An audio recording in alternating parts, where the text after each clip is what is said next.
organized by Kochi Developer User Group. So today's topic is 10-step journey to a solution architect taken by Prashant Nambisan. Let's see agenda for today.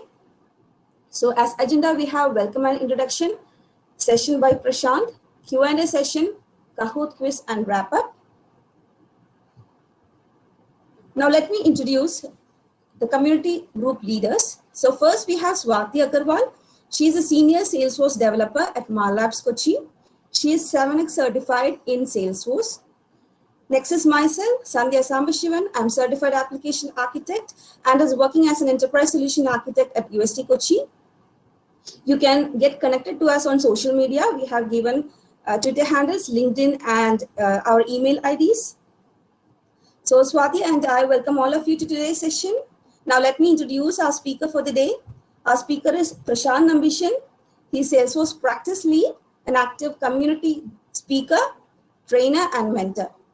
He's having more than 18 years of IT experience, and he has led and managed 60 plus Salesforce programs for numerous Fortune 1000 clients. He also holds 17 Salesforce certifications. So you can follow him in Twitter and LinkedIn. He's also the co-founder of SalesforceCouple.com. So the website link is also given below. Now today, Prashant is giving us 10-step journey to a solution architect. Prashant, thanks a lot for accepting our invite and joining us today. So we are starting today's session. So please post your questions if you have any on the Q&A tab of chat. So we'll be taking the questions from that tab at the end of the session. Prashant, over to you. I'm stop sharing.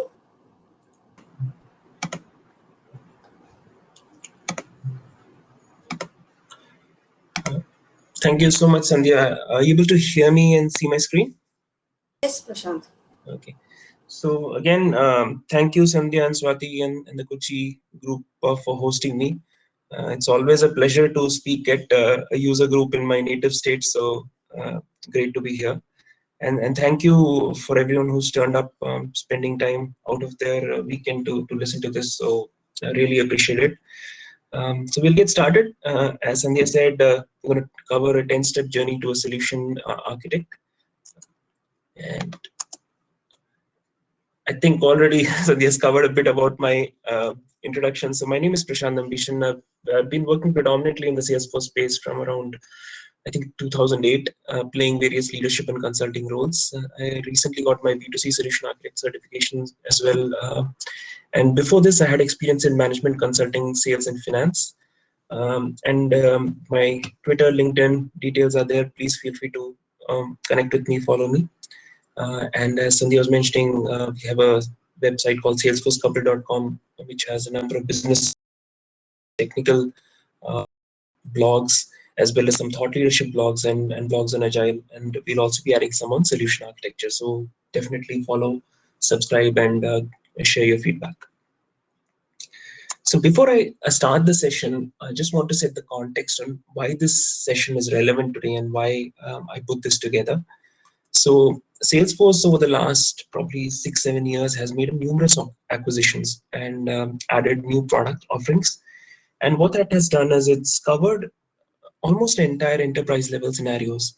So with acquisitions like Demandware, CloudTrace, MuleSoft, its largest acquisition, Slack, for example, it covers a lot of business scenarios. And of course, with a lot of different products coming in like order management systems and working from anywhere and so on. So you've got so many things which a single company can just invest in Salesforce products and support almost all its business processes.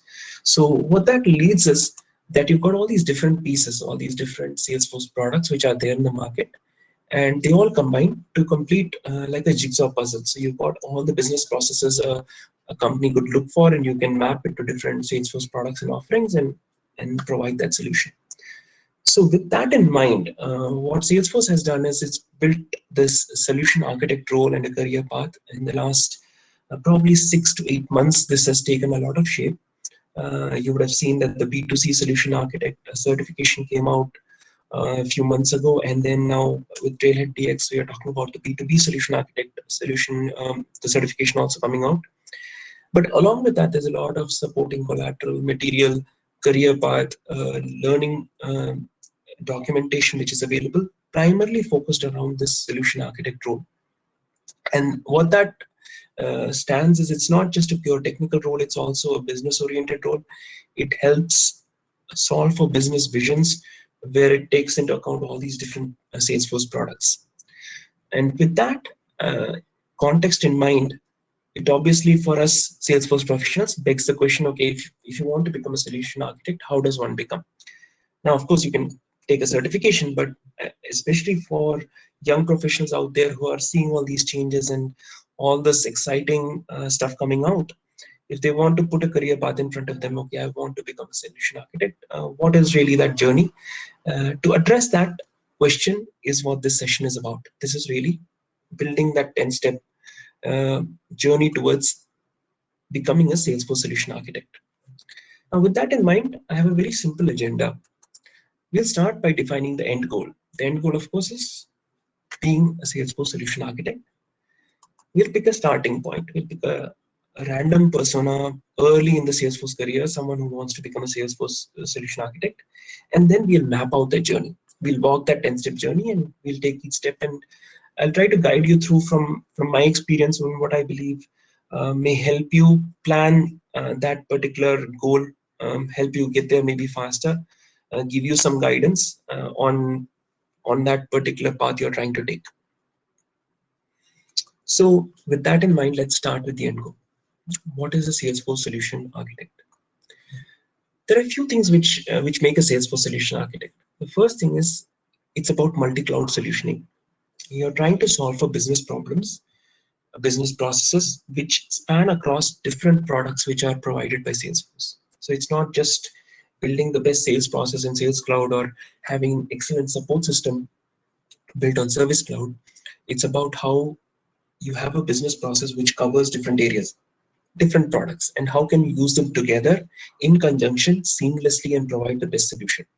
So the solution architect is focused at that bigger picture, at the same time understanding domain expertise, processes which are needed to make that happen, and also the functional expertise for scale and sustainability. Right? So you're understanding the products and you're trying to map it to a business vision.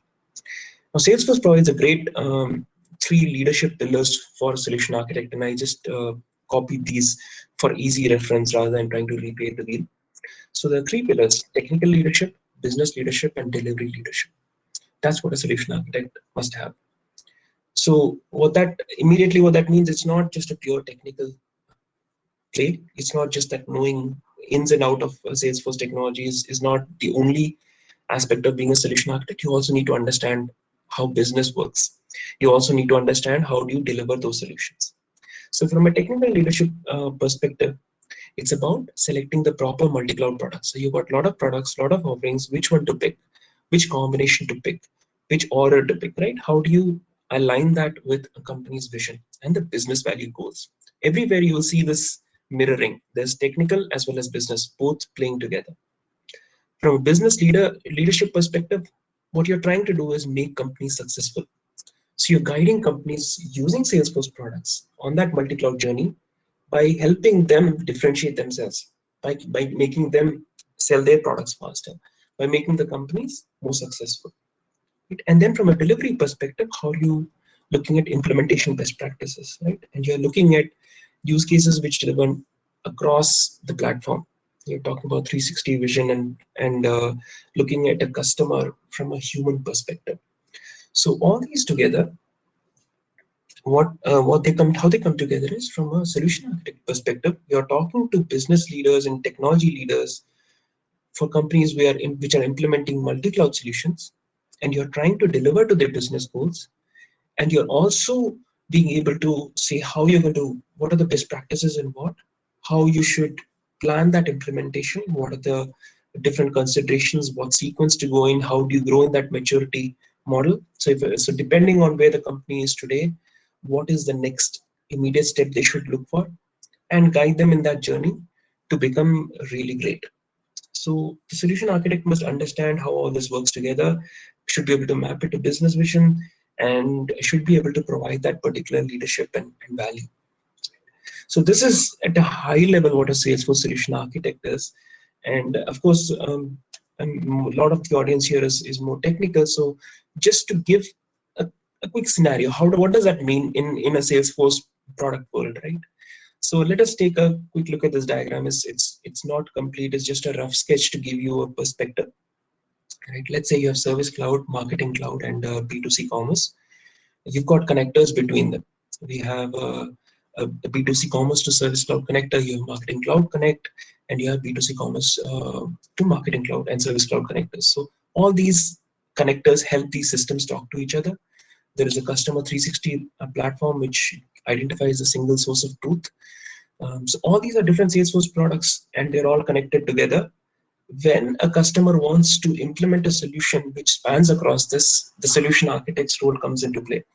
So let's take a scenario, right? A typical use case you would have heard a lot in marketing cloud solutions is like an abandoned cart journey. So let's say if you are purchasing on a website, so you want to buy a gift for someone and you've gone to a particular website and you've put something on the cart. But once you've added that to cart, you're not really sure that is the perfect gift, and you wait, you leave it there, and then you go and do something else. Now, from that company's perspective, there's a customer out there who's probably going to buy, but they've left an item on the cart. So the cart is in what? It's in the B2C commerce space. It's in the B2C commerce portal storefront, which is again a Salesforce product. You can build listeners, and you can build JavaScript which checks how long a particular product has been on cart without checking out. You can set the timeout value, and based on that, you can actually send the data to Marketing Cloud and tell Marketing Cloud that okay, there's something on the cart for more than an hour. The person has not checked out, and you can do a triggered send from Marketing Cloud, which will actually then send an email and sort of notify the person, do you want to go and check out? Hey, there's something there. And potentially even based on some of these Einstein recommendations, give some coupons or additional recommended products, right? So what's happening here? You've got the B2C commerce storefront, and you've got Marketing Cloud, and you've got the connector, and all that working together for a customer who's just put something in the cart and left it there. So that scenario which I just described is a typical scenario where a B2C solution architect will come into play. Right? So this is how the Salesforce solution architect's world resides. It's not just saying, okay, how do I build a journey builder solution in Marketing Cloud, or how do I build a nice storefront experience on B2C commerce? It's about how they work together. So this is the concept which has become very strong. A lot of the customers of Salesforce are moving to multi-cloud solutions, and Salesforce has now come up with these offerings and career paths and learning opportunities and roles which are orchestrated around someone who can talk to business, talk to technology, use these multi-cloud offerings and deliver business value. That role is what a Salesforce solution architect plays. So that's our end goal. That's what we want to achieve, and that's what you want to become. Right? Now, in that journey, we just defined what is the end goal, what is the destination. Let us now go to the beginning. Let's define a starting point. And this again, I put a random persona. Let's say someone who's got about 2.5 years of Salesforce experience. So fairly young professional, learning a lot, doing a lot of good work. Maybe good at Sales Cloud and has a good platform foundational knowledge. Probably a mix of admin and Apex development experience. And maybe admin and PD1 certified and is preparing for Sales Cloud consultant. So this is some individual you can imagine who's thinking of becoming a Salesforce solution architect someday. Right? So this is our starting point of our journey. We just talked about what the end point, what the solution architect should do. So now the remaining part of our presentation is going to walk that 10 steps. We're going to take the 10 steps on how to become that. What should you do? How do you break down that journey into logical steps in a recommended sequence, which will help you get there in a potentially faster way. Again, this is not anything which is specific. I would not say this is not something hard-coded science. It's something which I put together based on experience. So to start off with, how does that road on this journey look like? So first thing is, the road is not a very paved, well-defined road. There are different ways to get there. So at some points you have to form your own path. But what I would say is, and for this, and I think for any Salesforce career path, there are two different streams of areas you should look at. One is experience and second is knowledge. By experience, I mean if you're working on a particular project, your typical job which you're working on from a Salesforce perspective, it will give you that experience. So let's say you worked on a Service Cloud implementation for 1 year, you've got a great Service Cloud experience, right? So the persona we talked about has experience in Sales Cloud. It's the person has starting out with experience in Sales Cloud. Knowledge is something which you may yourself go and learn. So there's Trailhead, and there are so many YouTube videos, there are blogs, there's so much material out there. Salesforce Ohana's sharing, you can go and learn, which may not be directly related to the project you've done, but you may yourself have gone and learned about it. Right? Both of these are very important in a Salesforce career because many times you will see that you may work on a long project, which is 1.5 year Sales Cloud implementation. So you're just working on Sales Cloud, you've not worked on anything else. Unfortunately, because of the project and the work you're doing here, you're sort of tied to that. Especially early on in your career, you may not have a lot of choices. So you need to also at the same time augment it with knowledge and learn things on your own, which may not be there per your job responsibility. So in a summary, the experience is based on work on Salesforce projects and maybe even volunteer activities you've done. But these are real life experiences and projects you're solving for real business problems. And knowledge is based on self-learning activities, things like what you do on Trailhead, you complete super badges, or you do certifications, all those are knowledge. You need to do both. So our journey will have one step of each throughout that. So you'll have 5 steps of experience and 5 steps of knowledge. That's how I've broken it down. So with that in mind, let us take the first 2 steps, what I would recommend. And again, just to recap, we're starting this journey with the persona of someone who's maybe 2.5 years of experience in Salesforce and probably around Sales Cloud and all that we defined there. And the person who wants to become a solution architect. So the first 2 steps based on experience and knowledge. The first step I would say is from experience perspective. Build on the experience on the current focus area and understand the project in its entirety. So for example, if you're working on Sales Cloud, understand that project and understand Sales Cloud very well. And go through whatever you're working on and make sure you know it very well. And also, the project itself may be bigger and you may be a small part of that team. Right? You may be working on just say building the reports and dashboards, or you may be working on the product management side, but you may not have worked on some other aspects of Sales Cloud. Right? So, but someone else may be working on that. Try to understand that entire project, which is defined for the customer, see how it is built out, look at the different user stories, which even you may not have worked on, but your team members may have, so that you understand how Sales Cloud is applied for a particular business problem. And then the third point is learn how users actually use the product. If you have the opportunity, talk to end users. If not, talk to testers. At least see how the product will be used. But the best is if you can see someone who's actually using the product, you will start understanding how a technical implementation is applied in a real business scenario. Now, we may have created a particular page layout with fields in a particular way and set pick list values in a particular order. When you see the users using it in a particular fashion, you may see that okay, this was done well or this was not done well. Right? They may be picking always the 5th value in the pick list option which you've given almost all the time. Might have been a good idea to set that as default and keep it at the top of the list. So small things you will learn, but what more importantly, what that will start giving you is a business view of your technical solutions. And you'll keep hearing me say this throughout this journey, because a solution architect is somewhere sort of midway between technical and business, right? So you need to know both sides of the picture.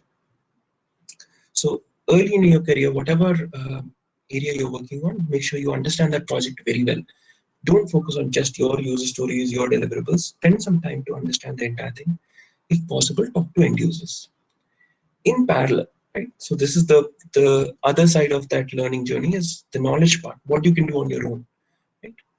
Learn that product as much as possible. So even if there's a project on say Sales Cloud, very good chance that not all the features of Sales Cloud will be used. So there definitely will be gaps. So learn that. Read about it. You have Trailhead, you can do dummy scenarios, you can build those up in your developer orgs. Understand that very well. Make sure you get a really solid understanding of that particular cloud. and keep up with the release notes, because obviously there'll be a lot of new things which are coming in. Now, in these first two steps, you probably would have realized what I'm trying to say is you are building a very sound foundational knowledge. You're building a core area of expertise of what you've already learned. You're setting that foundation. You're understanding how Salesforce solves for specific business use cases. This is still single cloud solutioning, but you're looking at single source cloud solutioning from the long-term perspective, right? You're looking at it not just saying, okay, I've done what was asked of me and I've done it well, but I've also understood how the overall project is. I've understood how business users are using it. I've looked at gaps in this particular product which I'm not aware of or the project does not cover. I've learned about it. And potentially, I've even taken certifications at area. So this may be a great time to take that Sales Cloud certification. So initial part of your journey, don't try to know everything. You don't need to know that. Whatever you're knowing, know it very well. Build that foundation. You also make sure you're learning the platform very well. So basic things about sharing and security, basic things how data models work, basic things about some of the limitations of the multi-tenant architecture. Understand that well. So this is where you're really setting your base. So this should be your first two steps. Now with that, you proceed to your next two steps. Now, at this point, what you should try to do, if possible, from an experience perspective. So again, experience I'm talking about is from a project or the job you're doing. Try to get experience on a related or a closest cloud. When I say related or closest cloud, you may say, for example, B2B commerce and CPQ are related to each other. They sort of speak to each other. You have a lot of handoffs. Similarly, you may say that experience cloud, the community cloud side of it, and the service cloud are probably areas which have a lot of similarities where you have business processes which cut across. You may have marketing cloud talking to sales cloud, for example. So try to get experience to the closest cloud and try to see what are the dependencies between these two clouds. So if you can get a project which is similar to that, so if you've done sales cloud and you're getting into marketing cloud, obviously there'll be some business use cases where the marketing team has worked on a lead. They've loaded the list of leads. They've reached out to them, targeted them in different ways, scored them, and as the lead crosses a particular threshold of score, they hand it off to the sales teams. So there's a handoff happening from marketing cloud to sales cloud. See, now you're talking about two different products talking to each other. Try to understand those cross-team dependencies. And when I say cross-team dependencies, it's not just from a technical data model perspective, but also from, say, deployment perspective, how these products work together. What should we put in place first, right? Try to think of that. And extend your interactions with business stakeholders to see how these cut across different systems. So if you can meet with marketing personnel as well as sales personnel and see how they hand off leads from the marketing side to the sales side. How does that use case actually happen from the business perspective? How is it mapped and how is it built and supported on your Salesforce implementation side? So what that will help you do is you're again adding another jigsaw piece, if you may, which connects to the one which you already are very strong in. So it helps you broaden your understanding. So if you can get a project which is similar to what you've done, but on a different product, a related product, it will really help you in that area. In parallel, obviously, your project may have some limitations. Learn more from the material which is already there on how two clouds can work together. Understand what are the dependencies, how does the data flow work, what object maps to which object in which from across the different clouds. The great point here also is trying to understand some of the basics of integration. Now, you don't have to be a developer, but you can still at least understand what are the basics of APIs. Right? How does data get pushed from one system to the other? What are the different things you need to consider? So the idea here is that you've already started, you have a strong foundation on one cloud. Now you're gaining expertise in another related cloud, and you're trying to see how they work together. From a process, technology, and business view. When I say process, you're talking about not just understanding the different technical pieces, but also from deployment perspective, sequencing perspective, data model mapping perspective. From technology, you're really understanding how each of these clouds work individually and together. And then third, most importantly, from a business view, how does that business process cut across? If you have features of or epics in your product backlog which cut across these different cloud solutions. Understand those features and see how those broken down to user stories, how they are implemented, how do business users actually use those solutions. So by around this time, you've really started expanding your knowledge. You're getting a good feel and way around the Salesforce ecosystem and how it solves for business problems which are larger than just a single cloud solution. Now we're going to the next two steps. So the fifth and sixth step. Now this is where I would say, as you got those foundational experiences, try to work on Salesforce products which augment and support those processes. And when I say those such products, I mean things like MuleSoft or Heroku or Tableau, for example. Right? Now these are not separate clouds or products, but they actually can be plugged and played into different scenarios. You can have analytics on Sales Cloud, you can have analytics on marketing, right? So you can have all these coming in, tying in different areas. Try to work on those because they start augmenting the business processes with generic business processes which can be plugged in anywhere. You need analytics in different places. You need systems to talk to each other. So you need MuleSoft, right? So all these different things you need to learn. And if you're able to get a project on any even one of them, which has those, try to get a very good understanding of that. So if you know the three layers of API layers in MuleSoft and you build some integrations using MuleSoft, fantastic. Right? If you've done Tableau or let's say Einstein Analytics and you've done your data flows and lenses and dashboards, fantastic. Right? Try to understand that very well. And that understanding will help you know where these get plugged and played into different areas. And you'll see how the Salesforce products build that offering. And from a knowledge perspective, even if you've worked on only one, try to understand the different use cases for each of the products. Understand what are the limitations, the best practices. You don't need to, even if you don't go in depth, but at least know what does Einstein recommendation provide? What is next best action, right? What are all these things? Try to get those basic understandings. What is a Heroku Postgres database and so on. So, and also when you understand what these product offerings are, map them to business goals. Always map the technology to business or what is it solving for? Why does it exist? What is a real life scenario where I would use this particular product, right? With that, you get a strong understanding of how Salesforce offerings are working together by augmenting and extending functionality across business processes. So once you get to this level, what starts happening is you worked on different clouds, at least a couple of clouds, you've seen how they work together. You worked on some of these different products which get plugged into different areas. You'll get a good picture of, okay, how is this all coming together? This is probably where I would say the solution architect vision of what that particular role plays starts making a lot more sense. And the way I describe it is there would be no more silos. You will see that these products don't work in isolation. They're actually working together. And there's a reason they're working together because they are trying to solve for a business process which cuts across. So this is really a very critical sort of turning point or step in that particular journey. After this, I think what you need to do is really get a broader domain expertise. See if you would have potentially worked on projects, hopefully in a similar or 2-3 domains. Try to understand that domain very well.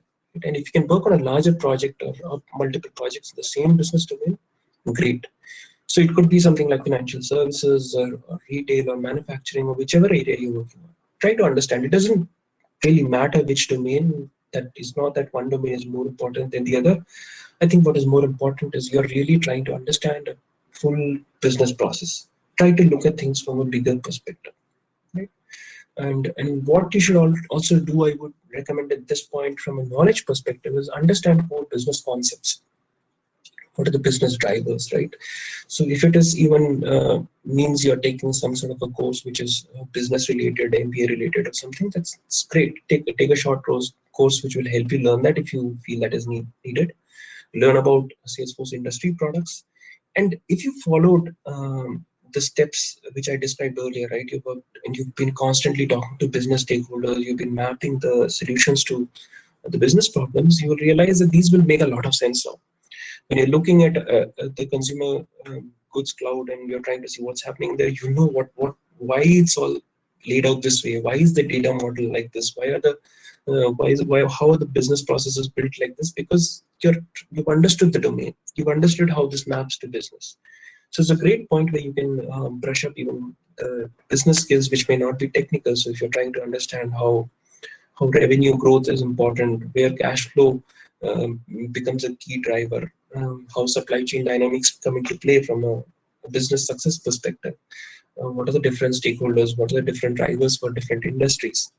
That will be fantastic. So at this point, you're really looking at a little larger picture. You're getting a strong understanding of how technology supports business. So this is, I think, a very important step. And as I mean, we all put in career in our learning path. Okay, this year I want to learn this cloud and this topic, get this certification, and so on. But I think by this time you probably would have taken certifications like integration architecture or multiple different clouds. You may have learned about different industries. I would also highly recommend budgeting some part of your learning to focus on pure business concepts, because those will come into a very strong play when you're playing that solution architect role. Now, with that, we come to the probably the final two steps of that solution architect journey, and that is working on true multi-cloud implementations. So some of these use cases which you'll see, which are highlighted in the documentation, you're working and trying to solve for all that. You're talking about large projects where you're working on and leading. You're taking proactive leadership roles, and I highlight these two words, proactive leadership, very strongly. Leadership, of course, because as a solution architect, you're expected to have strong opinions. You're supposed to be guiding. You're supposed to be leading from the front. You're being looked at for solutions and guidance on what should be done. But also proactive is very important, because many times you may not get that role directly in your job, right? So ask for those roles. Take that leadership role. It doesn't always come to you. It's not always handed. Ask for it, seek it, strive for it. It will really help you and push yourself. So if you put yourself on those scenarios where you're solving for complex business use cases, you're putting yourself in scenarios where there is a lot of things to take into account. You're pushing yourself to learn even more and much faster.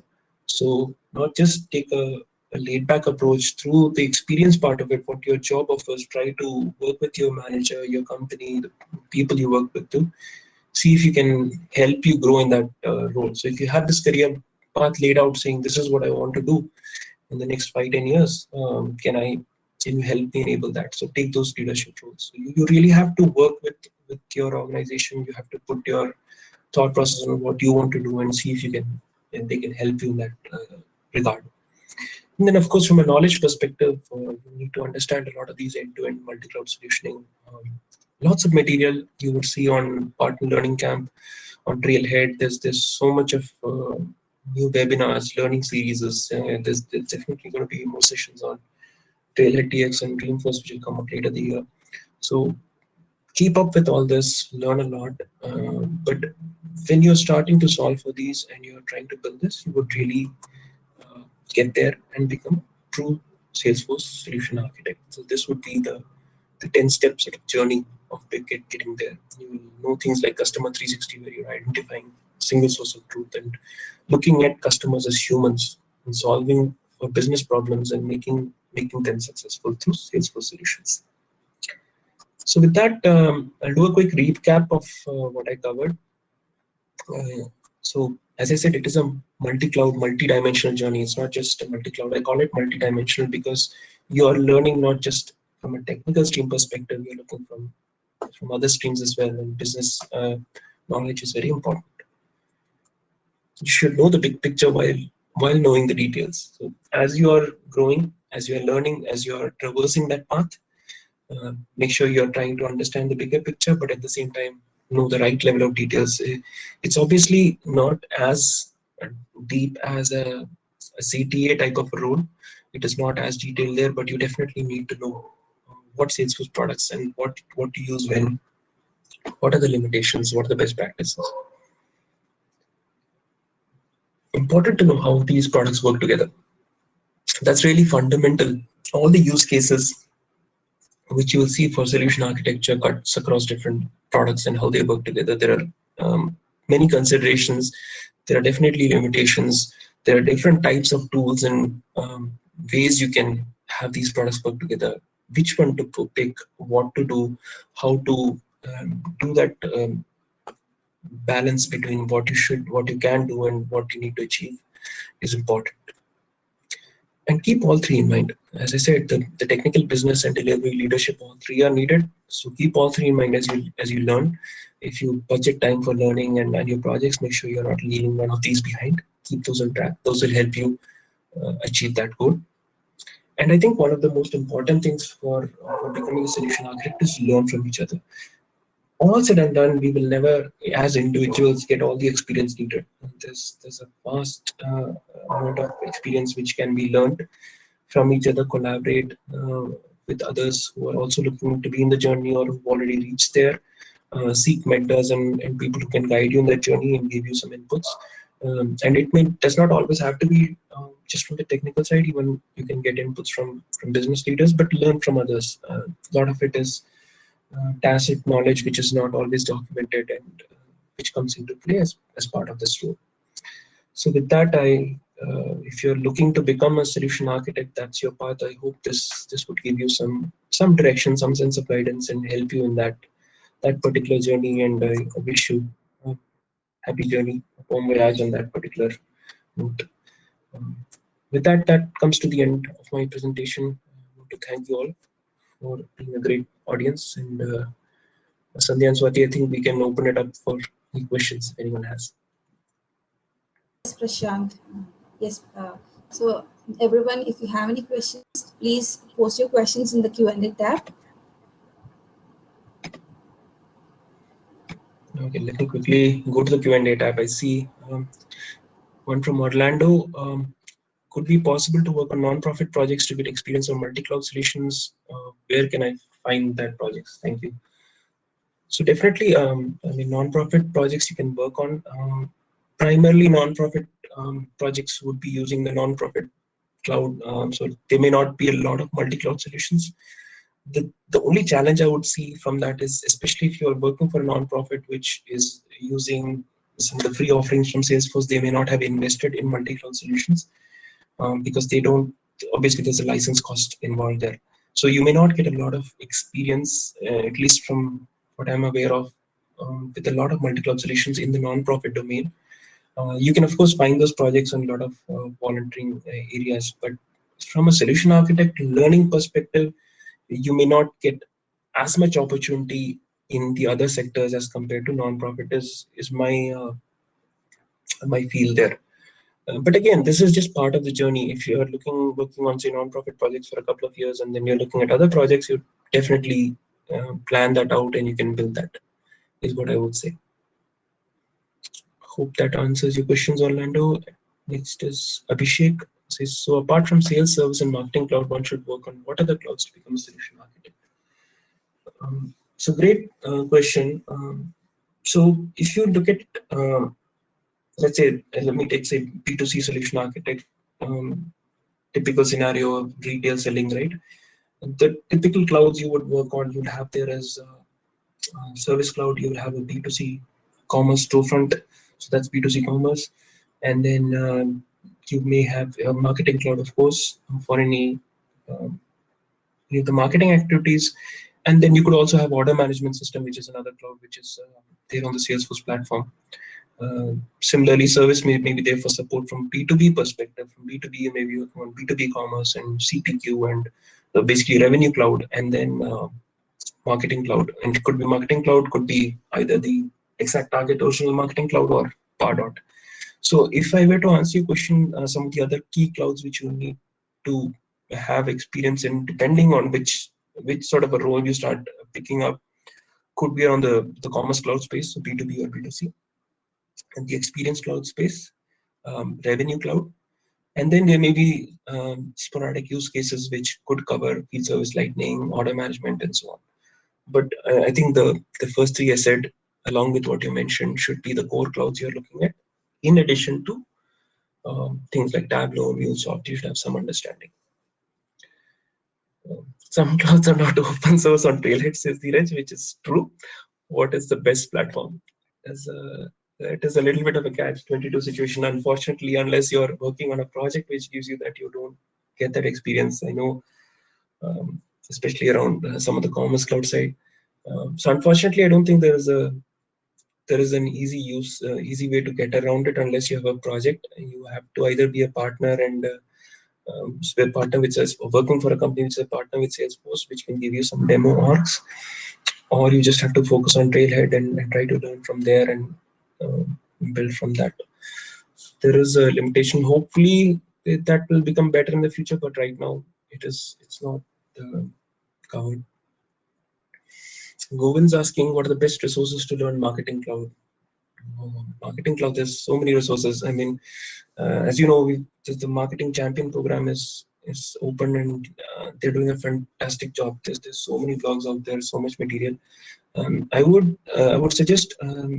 So there are a few learning paths on Marketing Cloud, because Marketing Cloud is vast. When I say you have to learn Marketing Cloud as a solution architect, it's very difficult to know every single studio, every feature and journey builder, everything about the email studio and all that in detail. So you need to pick some of those areas. So you probably should start with some of those specific areas and build on that. From a resource perspective, uh, I will probably have to check, but there are a number of blogs. There's the Salesforce. I would say reach out to some of the champions. They can definitely guide you there. A few of the champions we know, like Shibu Abraham, has got a great blog.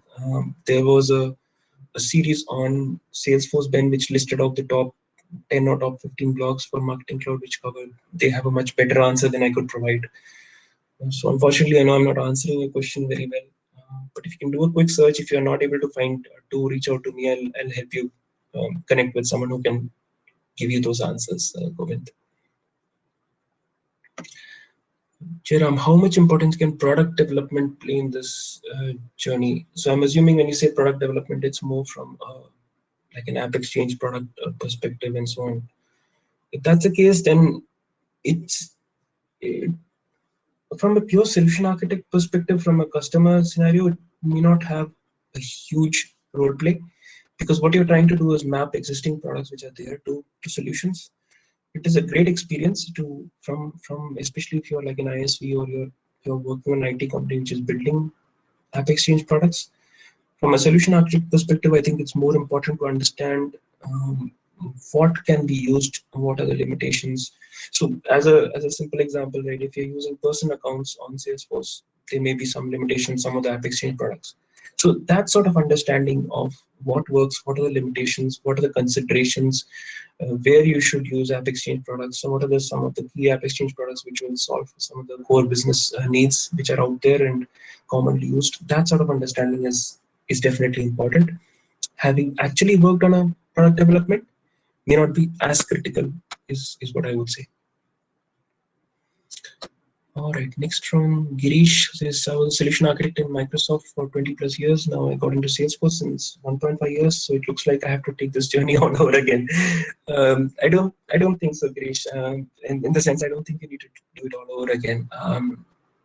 20 plus years experience is obviously gold, in the sense that you would have solved for so many business problems. Like I said, the technical knowledge is just one part of it. You probably need to know that and learn that and pick that up, but you're probably already reached the goal from a business understanding and how to work at enterprise wide solutions, and what are the things to look for, and how to engage with customers and stakeholders in that regard. So yes, you need to learn Salesforce, but then all the other aspects which come in from just the sheer experience and having worked on large projects and played that role, that is pure gold. And trust me, I think that is what a lot of people will struggle with. Those who have been in the Salesforce ecosystem for some time, to move from that pure technical play to start thinking from a business side. So definitely not all over again, but yes, there is a bit of work, but it's going to be a much shorter journey than for those who are starting out afresh. So definitely look at those relatable, transferable skills. There's going to be a lot. Uttara Kumar asks, is there any forum where we can get more exposure about business problems and its best solutions? I know there's definitely tailhead material which is trying to. So if you pick like the business analyst role, you'll get some of those. I haven't seen great solution. In fact, our website Salesforce couple, what we did is we got some CPQ blogs. What we also created was some business scenarios where someone can read a business scenario and try to figure out the solution in the mind, and then they can click to check if they use the correct or the best solution. So we're trying to build that in our Salesforce couple website, but I hope there will be others as well which you can use from. Of course, that's why in from the business side, you would have seen the business angle focus a lot on in my slide deck on the experience part of it and less on the knowledge, because when you're working on projects, you're actually solving business problems. So try to talk to business stakeholders, and that is going to be a fantastic playground and learning place itself for you. Gotta say some. We need to be aware of costs also. Sometimes organization opt for other products like HubSpot. Absolutely. Please suggest how one can be cost effective and also drive business goals. It's a fantastic point, and this is definitely you're thinking from a solution architect perspective. You need to, for example, if you're taking marketing cloud, right? Your license cost is based on the number of contacts you have. So consideration there is, okay, should I push every contact or lead I get from my B2C commerce into marketing cloud? Maybe not. You may be driving up your cost there. So whatever you're doing, even from just that simple example perspective, you need to understand how does the license model come into play? What are the different costs? So those definitely you need to understand to be able to make recommendations and how to adopt them as well. How do you build that particular environment? So there's I cannot give you a one answer on how to be cost effective, but I would say is that is one of the things you should also start looking at considering when you're solution. So when you're trying to solve for a business problem where you need to implement, say, commerce cloud and marketing cloud and sales cloud, you probably have to start making decisions which one to go first, which one is most critical, what would be most cost effective, apart from, of course, all the technical angles as well. So all those things have to be taken into consideration. Gaurav's next question is, how should we start re-architecting a system uh, that's not built in a scalable way, and how can we make sure it remains scalable if there are guidelines? That's a very loaded question, because there's so many factors which come into play. Right? You need to know where you are in that particular implementation journey. How much can you uh, remove? How much can you change? What is the budget you have? What is the level of complexity and non-scalability you built in? So from a guidelines perspective, there are, of course, from a general implementation side, there are frameworks, how you should, best practices you should use. And if you've not used that, you need to refactor the code and all that. You may have implemented something which now can be done using point and click, especially with all the power flows gives. So there's a lot of analysis which needs to be done first to be able to take that give that answer. But uh, and it's good. That probably is going to be again business driver from the perspective was is like, what can you move change seamlessly? Cost perspective, how much can you budget for making those changes? And then most importantly, from a technical perspective, what you can uh, actually accomplish, which needs a lot of analysis. I don't know any way of answering that question in a short, simple manner. It is a very it's one of those big problems a lot of companies try to solve. All right, next one is Ram Reddy. I'm a Salesforce platform lead, not much into development. How can I take solution architect path? Absolutely, you don't need to be into development. You do need to know where you can use code, where you should use code, what are the limitations, what sort of APIs are there, and through experience you start learning that. I mean, and if it's good news for you, I don't know. I don't do coding. I mean, I know where triggers should be used. I know what APIs do what. I know some of the best practices and so on. But if you ask me to write a trigger Apex code, I haven't done that. I understand. I understand logic. I understand what should be done, best practices, but it's not required for a solution architect. You definitely need to be very well aware of it. Know when should be used. What are the considerations? What are the limitations? And then that the best way to learn that is when you're working on projects. There will definitely be development aspect to it, talk to the developers, what they've taken into consideration. Read up about some best practices. You don't have to go into the syntax level, but you can definitely do that. So absolutely possible. Paul Kurian, how difficult is it to pick up cloud craze without knowledge of LWC? I'm not not need to be expert, but a lot of the solutions for most of the basic use cases, if I may say, are there from point and click. It's a very I mean, the platform was, I mean, it was built for commerce storefront, right? So if you're using to just use what is there and try to build on that, you can definitely do just setting up the products. You can bundles and promotions. A lot of those are there, point and click available. I'm not as hands-on to be able to give you a very detailed answer on that, but you can definitely pick up all the functional knowledge without knowing LWC for sure. So what is asking, achieving MVP, marketing cloud champion, Tableau champion, does it help moving? That is a little bit out of the scope. Short answer is, if you're one of those, definitely helps moving up the ladder. Dheeraj says, being a solution architect, do I need to learn other technologies other than Salesforce? That's a great question.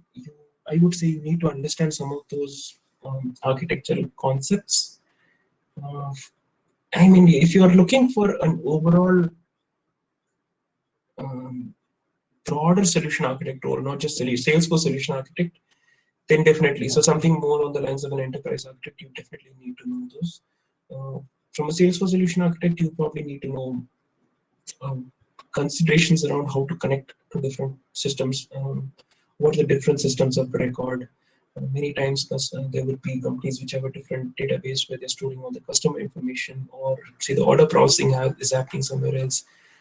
Most cases, the financials are managed in a different system. So how do you connect with those? So all those typical use cases where you're connected to some of those ERPs or different databases, you should be aware of, and you should know about the different considerations there. You don't, as far as I think, you don't need to really know for a Salesforce solution architect. You don't need to know in depth. You need to understand the concepts. Sorry, question out of context. Why Salesforce changes its cloud names so often? Dheeraj, if you find the answer, please let me know. I have no idea. And Sebastian's asking, you said the solution architect should have business knowledge, business background, business are diverse. So what industries trying to point this at? Oh, great question again. It's when I say business understanding, it doesn't, I mean, if you're working on a particular domain for a little while, then obviously pick that domain. There's no way you're going to learn all the different domains. But business concepts, a lot of those remain the same. Some of the basics of business you need to know, and you should be able to talk and relate to business scenarios. See, when you're, and it's not about knowing how to say look at profit and loss statements and all that. It's more about saying, okay, how does this product get used in reality? What happens when a sales rep is logging in and they are logging into Sales Cloud and they are updating their opportunity? What are they doing in the background, right? They've talked to their customer and they talked about, had a particular discussion. How will they use Salesforce's Sales Cloud to capture that information, qualify that particular opportunity, move it to a different stage? What happens in parallel, right? So when I say, when you're trying to understand business and you've implemented Sales Cloud, for example, look at how Sales Cloud is getting updated, but at the same time, what is the actual physical activity or the business activity the sales rep or sales manager has done, which has led to that. Right? So that's where you're mapping it. So you may not have learned, say, retail domain that well, but you would have at least learned, okay, Sales Cloud is implemented in this context. So what that will do is, when you're talking, because as a solution architect, you'll start talking to business stakeholders as well. You will be able to start speaking some of that language. When they're talking, they may not be able to tell you that, okay, I want an object with these fields and you want this workflow to do this. They will talk in business terms. And when you've had that discussion with different stakeholders, you will be familiar with that. It'll help you with that. So that is what I would say will help you. Preetham's asking, I'm working on marketing cloud where data is coming from Big commerce, according to you, how can it help me in the solution architect journey? What are the key points to learn from it? Great. So you gain understanding on the marketing cloud space, right? So what you're working on, look at how the marketing users are actually using the system, what functionalities you built, and understand that particular cloud piece of it very well first. So I'm assuming you'll probably be using specific parts of marketing cloud, so you know that, and look at it to how it's actually being used. Marketing cloud is a great example to see how a particular product is being used in reality, because there's so much of customer interaction which happens, right? And then when you talked about data coming from big commerce, I'm not sure what big commerce is, but you're getting data from another system. So see how that comes into play. At what time that data needs to be used, what format it needs to be, how does it get captured in Marketing Cloud? Are you using data extensions, for example? What type of data extensions? What are the limitations there? Right? So those sort of things would probably help you. And again, as you look at how these start mapping to scenarios and you learn about those products much better, I think it will definitely head you in the right direction in that journey. All right, I think I'm through with the questions. Sandhya, Swati. Yes. Yes, Prashant. Over to you, All right. Swati. Yeah, sure. Thanks, Sandhya. Thank you, Prashant, for a wonderful session and for answering all the questions. So let me share my screen for the Kahoot questions. Let me know once my screen is visible. So I've already shared the Kahoot pin. Currently, we are having 25 people. So guys, you can join by using this pin. I've pasted the pin in the chat window. Also, the pin is 7192733. So you can just join the Kahoot quiz. In the meantime, if you have any questions, you can put down in the chat window so that we can utilize this time for the questions also. So we have 27 people. Just wait for a couple of more minutes so that other folks can also join.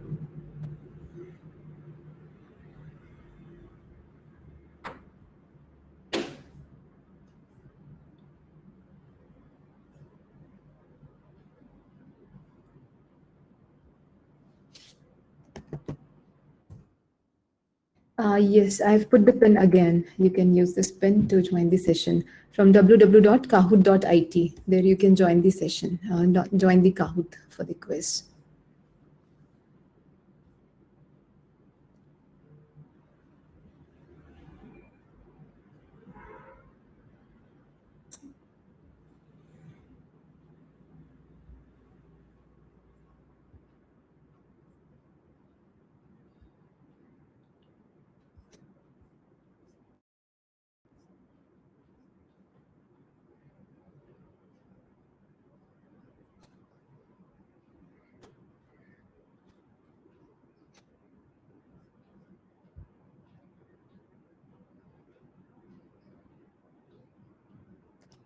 We'll just wait for another 1 minute. Please guys join quickly so that we can start the Kahoot quiz. We have around 70 plus people and here only 53 number of people have joined. So just another moment, we'll wait.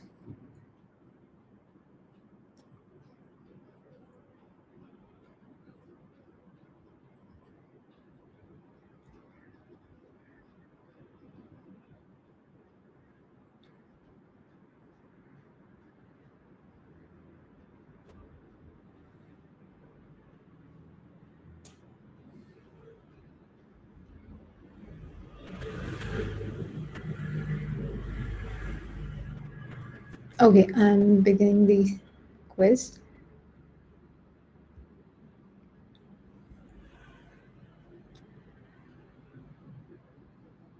So our first question of this Kahoot is, which of these certifications is not a prerequisite for the B2C Solution Architect exam? And the options are Marketing Cloud Email Specialist, Platform App Builder, Application Architect, or Integration Architecture Designer.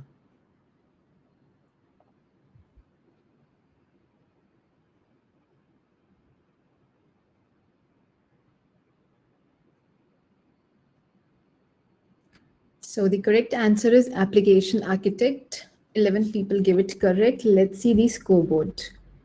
So in the scoreboard, we have top position Puneet, second position scored by Deepak, and third by Jitin. Let's move towards the next question. Which of the following is a typical multi-cloud use case a solution architect solves for? Service agent ordering on behalf of customer, completing purchase on storefront, capturing email preferences, case assignment and escalation.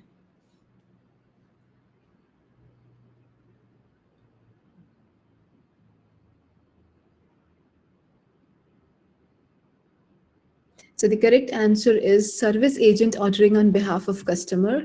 17 people gave it correct. Let's see the scoreboard. Okay, we have changes in the scoreboard. Rashmi, Saurabh, and Deepak are leading the scoreboards. Let's move towards the next question. Which of the following helps connect marketing cloud to sales or service clouds? Marketing to sales or to Salesforce platform connector, marketing to platform MuleSoft accelerator, marketing cloud connect, sales and service cloud connect.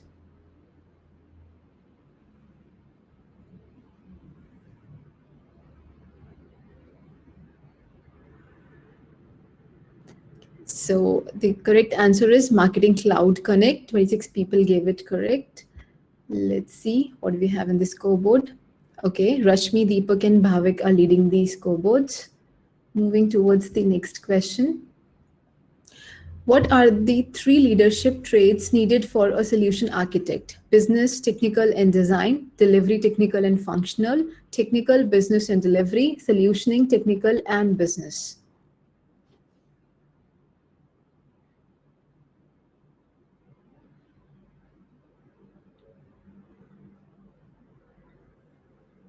The correct answer is technical, business, and delivery. Most of the people gave it correct. Let's see the scoreboard. Rashmi, Deepak, Jitan are leading the scoreboards. Moving towards the next question. Which of these products was built originally on the Salesforce platform? Marketing Cloud, B2C Commerce, Order Management System, Heroku.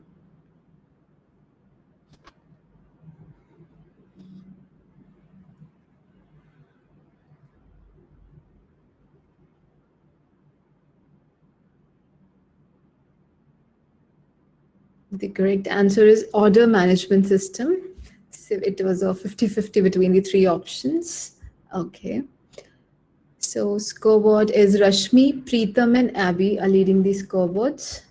Moving towards the next question. What connect customer data across multiple Salesforce products and external systems to build a single source of truth? Heroku, Tableau, Global Data Connect, or Customer 360 Manager?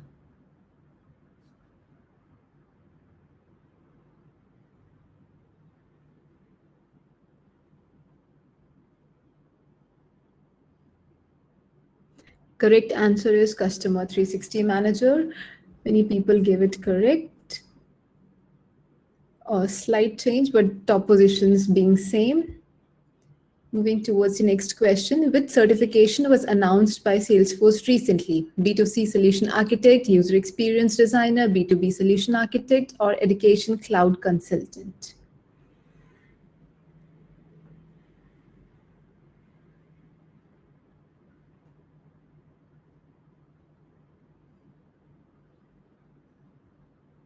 Okay, correct answer is User Experience Designer. Most of the people give it correct.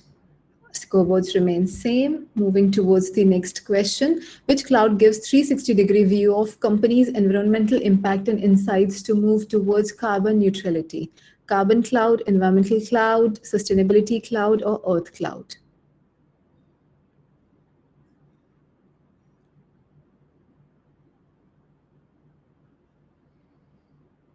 Correct answer is Sustainability Cloud. Let's see the scoreboard.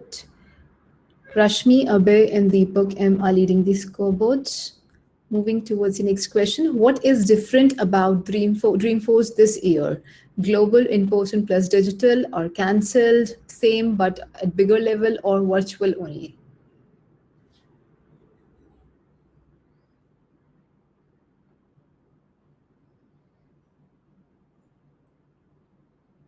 Yes, it is global, in-person plus digital. Due to this pandemic, it will be in a bigger level, global plus digital. So 25 people gave it correct.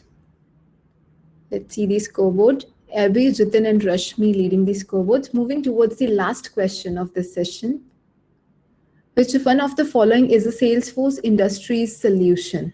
Sales Cloud, Financial Services, CPQ, Field Service Lightning.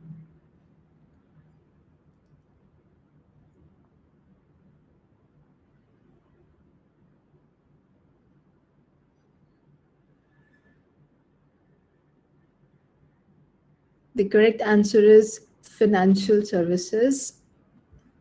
Let's see the final scoreboard. So in this, the third position is scored by Rashmi, second position scored by Jitin, and our first position is scored by Abby. Congratulations to all the winners. You can please send your email IDs to I'll mention the email IDs on that screen so that we can share your vouchers on your email IDs. And thank you so much, Prashant, for a wonderful session. And thank you for accepting the invitation. Thank you so much. Thank you so much, Swati. Thank you, Sandhya. Thank you, everyone. Thank you so much. I'm sharing the email IDs, and if you have any questions, you can reach out to Prashant, Sandhya, or me on our Twitter handles, LinkedIn IDs, or the mentioned email IDs, which I'm just sharing with you. And I request winners to please share your email IDs just to me or to me and Sandhya on the mentioned IDs so that we can share your voucher codes to this. And congratulations once again to all the winners. And thank you everyone for attending the session.